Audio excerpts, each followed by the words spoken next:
श्री वागेश्वर धाम की जय। श्री सद्गुरुदेव भगवान की जय। जय।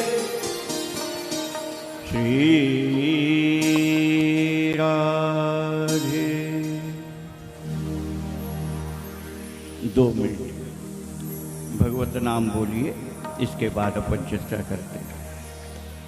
श्री राम जय जय राम। श्री राम जय जय राम। श्री राम जय जय राम। श्री राम जय राम।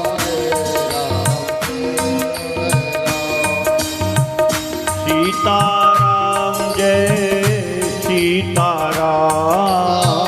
सीताराम जय सीताराम। सीताराम जय सीताराम।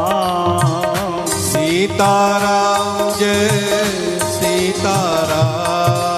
श्री राम जय हो जय राम। श्री राम जय जय राम। श्री राम जय जय राम। श्री राम जय जय राम।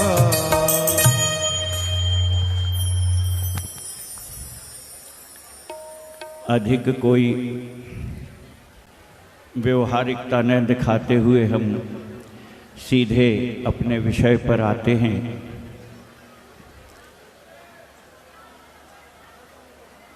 बागेश्वर धाम तो मैं पहले भी हो गया और आज हनुमान जी के प्राकट्योत्सव पर यहाँ सेवा करने के लिए पुनः दूसरी बार आज ही आया हूँ। जैसा कि सुनने मिला, कल भी सम्मेलन में हनुमान जी की चर्चा होती रही और अभी भैया गुरु प्रसाद जी कह रहे थे कि पूंछ की चर्चा बहुत हुई। तो अपार समुद्र है हनुमान जी की कथा, उसमें से कुछ 2-4 बूंद अपन आज चर्चा में रखते हैं। पूंछ ही नहीं जली, पूंछ नहीं जली ये कोई बड़ी बात नहीं। हनुमान जी के एक रोम की भी हानि नहीं हुई। आग पर विचार करिए, जिस आग में सोने की लंका जल गई, उस आग में हनुमान जी खेल रहे थे। इसके बाद भी एक रोम की हानि नहीं हुई, हमारे ग्रंथ कहते हैं। अब प्रश्न यह है कि जो इतनी भयानक आग में खेल रहा था, उसके रोम की हानि हुई क्यों? तो दास को जहाँ तक सद्गुरुदेव भगवान की कृपा से रामचरितमानस में प्रमाण सहित इसका हल मिला है। इस रोम की हानि ना होने का प्रारंभ कहाँ से हो रहा है? जिस समय राम जी सर्वभंग ऋषि के आश्रम से आगे चले, सुतीक्ष्ण जी के साथ, और फिर भगवान ने वो हड्डियों का पहाड़ देखा। वहाँ राम जी ने पूछा, ऋषियों ने बताया ये सब आपके भजन करने वालों की ही हड्डियाँ हैं। भगवान ने प्रतिज्ञा कर ली, निश्चरहीन करो मही, भुज उठायपन की, सकल मुनिन के आश्रमन, जाय जाय सुख दीन। भुजा उठा करके राम जी ने प्रतिज्ञा कर ली, सारी पृथ्वी को राक्षसों से रहित कर दूंगा। आगे कथा आती है, विराध का वध हो गया। भगवान ने जानकी जी से कहा कि देवी अब आगे निशाचरों का ही वध करना है हमें, और इसलिए तुम साथ रहोगी तो तुम्हें भी कष्ट होगा और हमें भी संकट होगा वध करने में, इसलिए तुम एक उपाय करो। क्या उपाय करो? भगवान कहते हैं, तुम पावक महु करहु निवासा। तुम पावक में करो निवासा। तुम पावक महु करहु निवासा। तुम पावक में करो निवासा।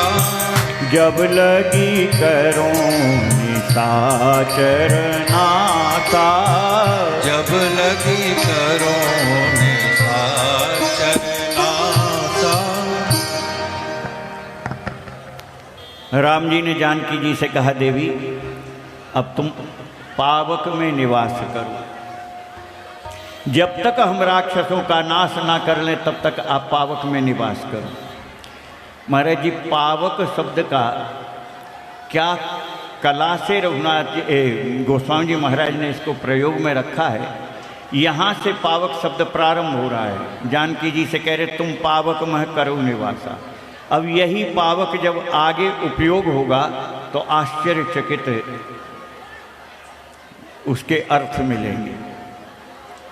हनुमान जी जिस समय लंका गए जानकी जी की खोज करने, रावण के पुत्र मेघनाद ने बेड़ी डाल करके और रावण के सामने उपस्थित किया, नागपाश में बांध करके हनुमान जी को उपस्थित किया। दंड दिया गया। क्या दिया गया? बोले, कपि की ममता पूंछ पर तब ही कहूँ समुझाए। तेल बोर पट बांध पुनि पावक देहु लगाए।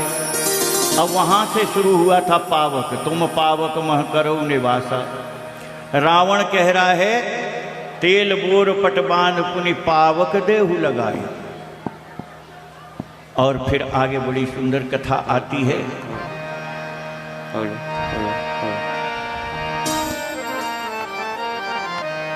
रहा ना नगर बसन घृत तेला। रहा न नगर बसन घृत तेला।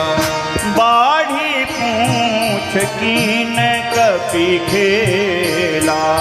बाड़ी पूछ कीन कपि खेला। बाढ़ी पूछ कीन कपि खेला। बाड़ी पूछ कीन कपि खेला।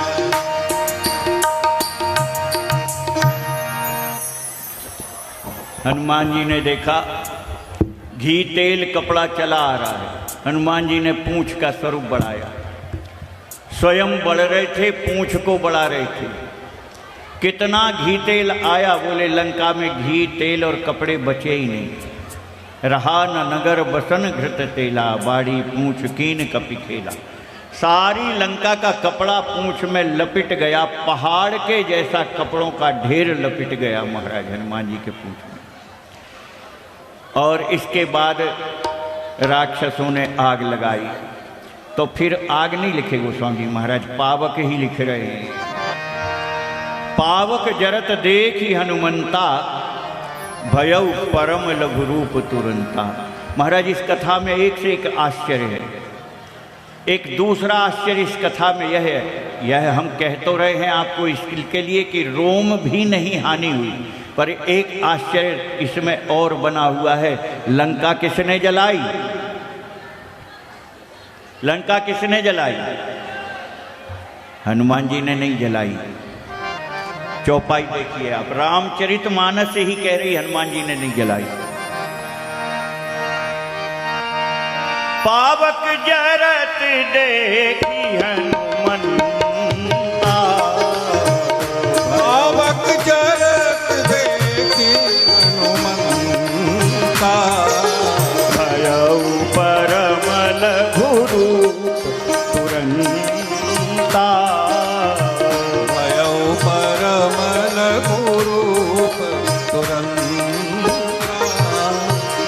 निबुक चढ़े कपि कनक अटारी, निबुक चढ़े कपि कनक अटारी, निबुक चढ़े कपि कनक अटारी, भई तभी निहात नारी। निबुक चढ़े कपि कनक अटारी, भई तभी निहात नारी।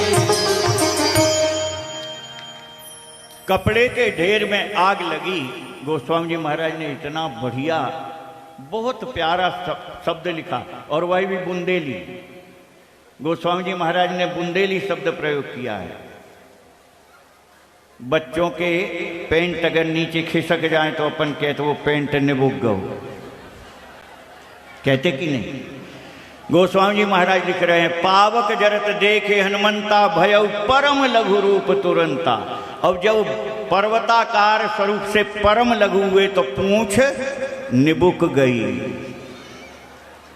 निबुक चढ़े कभी कनक अटारी, पूंछ कपड़ों में से निबुक गई। हनुमान जी महलों पर चढ़ गए रावण के। लंका किसने जलाई? हनुमान जी ने कहाँ जलाई? हनुमान जी तो आग का ढेर छोड़ के लंका के महल पर चले गए ना। किसने जलाई लंका? इसमें भी दो लोगों का हाथ है। गलत मत समझना, हम उन दो लोगों की बात नहीं कर रहे जो आज शासन में चर्चा होती, बोले दो लोगों का हाथ है, उनके हाथ की बात नहीं कर रहे। उस समय में जो शासन में थे उनके हाथ की बात कर रहा हूँ। किन दो लोगों के हाथ थे उसमें? तो कह रहे हैं, हरि प्रेरित तहि अवसर चले मरुत 49, अट्टहास करिगर जा कपि बढ़ लागी आकाश। हनुमान जी के पिताजी महाराज की पेशी हो गई राम जी के आगे। बच्चा तुम्हारा कूद फान के वो चढ़ गया महल पर, लंका जलनी थी वो तो जली नहीं। पवन देव ने हाथ जोड़े, प्रभु आज्ञा करो। हरि प्रेरित तहि अवसर, भगवान ने आज्ञा दी पवन देव को, प्रलय काल की हवा चलाओ। और जाकर के जिस समय पवन देव अपना पूरा विराट स्वरूप प्रलय काल की हवा चलाई, वो कपड़ों का जो पर्वताकार ढेर था आग में बदल गया था। उड़ा उड़ा करके पवन देव ने सारी लंका पर फेंका, सारी लंका जल गई। फिर भी हनुमान जी का एक रोम नहीं झुलसा। अब बात अभी पूरी नहीं हुई। क्यों रोम क्यों नहीं झुलसा? बात तो यहीं फंसी है। इतनी भयानक आग में एक रोम नहीं झुलस रहा है, कारण क्या होगा? बहुत बढ़िया, बहुत प्रेम भरा भाव है यहाँ दास को गुरु कृपा से जो मिला। विचार हम पहले ही आपको विषय बताए। अग्नि में कौन है? जानकी जी विराज रही कि नहीं विराज? तुम पावक मह करो निवासा। रावण ने आग लगाने की आज्ञा नहीं दी। क्या बोला आग लगाने के लिए? पावक देहु लगाए। हनुमान जी ने भी आग लगते नहीं देखी। क्या देखा? पावक जरत देखे हनुमंता। पावक ही पावक है। पावक में कौन विराज रहा है? जानकी जी विराज रही हैं। जानकी जी कौन है? हनुमान जी की मैया है। हनुमान जी को बेटा बनाया। राम जी तो बाली से और गीधराज से कहते रहे हम अजर अमर बना दें। जानकी जी ने एक बार नहीं पूछा हनुमान अजर अमर बना दें। जानकी जी ने सीधे ही कह दिया अजर अमर गुण निधि सुत हो। अजर अमर गुण निधि सुत हो।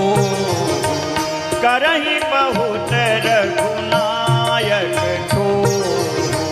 करहु बहुत रघुनायक छो।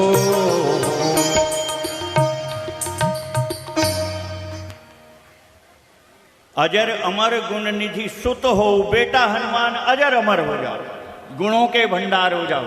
और राम जी प्रेम करें कैसा? बोले गोद के बालक पर जैसे पिता प्रेम करता है। हनुमान जी को बेटा बनाया जानकी जी ने। अग्नि में कौन है? जानकी जी। पावक में जानकी जी विराज रही हैं। अब हनुमान जी मैया की गोद में खेल रहे थे, आग में नहीं खेल रहे। काय में खेल रहे थे हनुमान जी? पावक में मैया विराज रही है और पावक में खेल रहे थे, तो कहाँ? मैया की गोद में खेल रहे थे। महाराज कैसे? इसका बिल्कुल हम व्यवहारिक प्रमाण देते हैं, हम वो प्रमाण नहीं देते जो आपके हृदय में, आपके रोज की दिनचर्या में ना हुआ। हम वही बातों का प्रमाण देते हैं जो आपके हमारे रोज की दिनचर्या में है। हनुमान जी खेल कैसे रहे थे?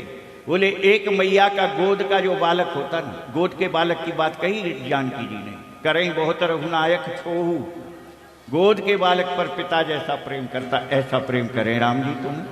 और जब हनुमान जी गोद के बालक हैं तो गोद के बालक हनुमान जी जानकी जी की गोद में कैसे खेल रहे थे?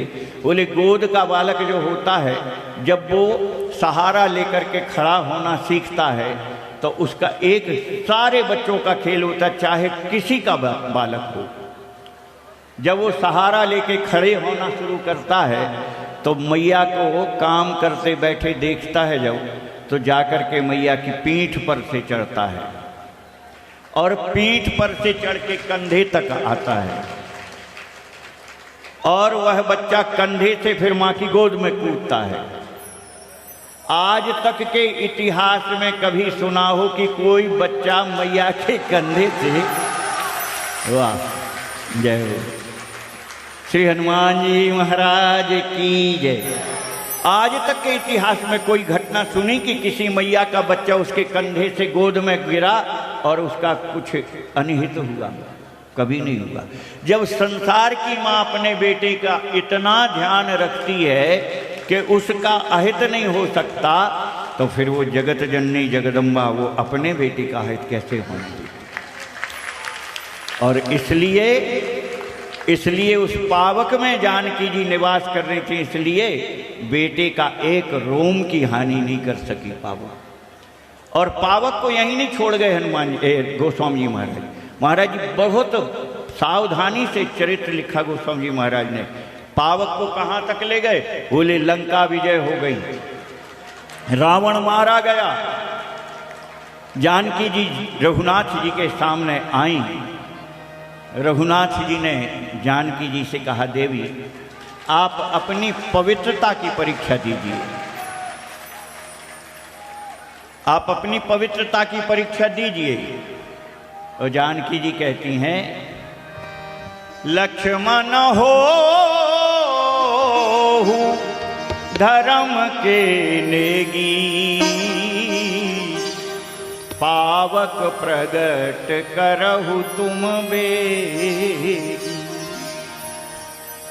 जानकी जी ने भी लक्ष्मण जी से कहा तो पावक ही कहा है, दूसरा शब्द प्रयोग नहीं हुआ, पर्यायवाची नहीं लिखा गया कहीं, पावक ही चल रहा है। वहां से कहां से? भुज उठाए पन की। वहां के बाद राम जी ने जब कहा तुम पावक मह करुणवा, वहां से लेके लंका कांड विश्राम तक पावक ही चला है। जानकी जी ने लक्ष्मण जी से जब कहा कि अग्नि तैयार करो, तो कह रही तुम पावक प्रकट करो तुम बेगे। लक्ष्मण शीघ्र ही लकड़ी इकट्ठी करके उसमें पावक प्रकट करो, मैं परीक्षा देना चाहती हूँ। लक्ष्मण जी ने चिता बना करके आग लगाई उसमें, और वहां फिर गोस्वामी जी लिखे पावक प्रगट देख वै देही।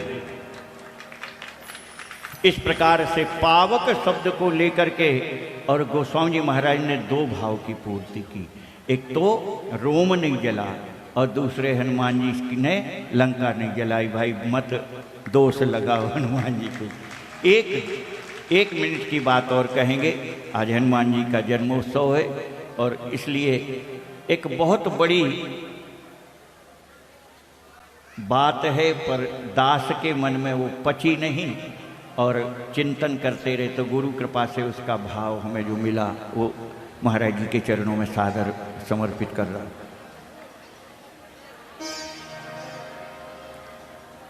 हनुमान चालीसा की नाम वंदना में गोस्वामी जी महाराज लिखते हैं, सुमिर पवन सुत पावन नाम, अपने बस करी राखे राम। कितनी सरल चौपाई है, अर्थ बड़ा कठिन है। जितनी पढ़ने कहने सुनने में सरल है ना, अर्थ उतना ही कठिन है इसका। सुमिर पवन सुत पावन नामो, अपने बस करी राखे रामो। किसी से भी अर्थ कहोगे तो एक ही अर्थ लगाएगा कि पवित्र राम नाम का सुमिरन जाप करते करते हनुमान जी ने राम जी को बस में कर लिया, यही अर्थ होगा। पर दास की विनम्र चरणों में, आप सबके चरणों में प्रार्थना है कि ये अर्थ नहीं है। तीन काल में ये अर्थ गलत है, तीन काल में ये अर्थ नहीं हो सकता इस चौपाई का कि हनुमान जी ने राम जी को अपने बस में किया। हनुमान जी के नाते रिश्ते आप जान रहे हो, अभी हमने बताया। जानकी जी ने राम जी ने बेटा बनाया राम जी हनुमान जी को। राम जी कहते हैं सुन सुत तो ही उरेन में नाही, जानकी जी कहे नहीं अजर अमर गुण निधि सुत हो। तो हनुमान जी कोई कलयुग के बेटा थोड़ी हैं कि बाप खोई अधीन करना चाहेंगे। राम नाम जप करके क्या पिताजी महाराज राम जी को बस में करेंगे हनुमान जी? तीन काल में गलत, ये नहीं हो सकता। चलो दूसरा अर्थ देख लो, स्वयं दासो हम कौशलेन्द्र। मैं कौशल किशोर रघुनाथ जी का दास हूँ, हनुमान जी बार बार युद्ध में कहते हैं। और जब कौशल किशोर के दास हो तो दास की सबसे श्रेष्ठ परिभाषा और अर्थ भरतलाल जी के चरित्र में मिलता है। भरतलाल जी कहते हैं, सिर भर जाऊं उचित ऐसी मोरा, तब ते सेवक धर्म कठोरा। सिर भर जाऊं उचित समोरा, सब ते सेवक धर्म कठोरा। सेवक का धर्म तो भरतलाल जी बता रहे, कैसा? बोले सिर के बल, जहां स्वामी का चरण पड़े वहां सेवक का सिर लगना चाहिए। और भरतलाल जी ही चित्रकूट के सभा में कहते हैं, सो सेवक ही जो स्वामी सकोची। वो सेवक कहलाने के लायक कहाँ है जो अपने ही स्वामी को संकोच में डाल दे। जहां सेवक धर्म का भाव यह है कि स्वामी को संकोच में भी ना डाले, स्वामी के जहाँ चरण पड़ रहे वहाँ सेवक का सिर रहे, तो ऐसा सेवक क्या स्वामी को बस में करना चाहेगा? अब जब दोनों बात नहीं है तो फिर इसका अर्थ क्या लगेगा? दोनों बात नहीं है। बेटे के नाते से भी बस में नहीं कर सकते, सेवक के नाते से भी बस में नहीं कर सकते, तो फिर अपने बस कर राखे रामू का अर्थ क्या होगा? तो महाराज जी दास के हृदय में भाव आया, सुमेर पवन सुत पावन नाम। उस पवित्र राम नाम का स्मरण जाप करके भजन करके और अपने बस करी राखे रामू, अपने हृदय में बसा करके राम जी को रखा है हनुमान जी ने। अपने बस करी राखे रामू, अपने हृदय में बसा करके रखा है। और इसका प्रमाण फिर हनुमान जी ने अपनी छाती चीर के दिखाया किए हैं। श्री हनुमान जी महाराज की जय। बोलिए बागेश्वर सरकार की जय। श्री सद्गुरु सन्यासी बाबा की जय। परम पूज्य श्री महाराज की जय। जय जय श्री राधे।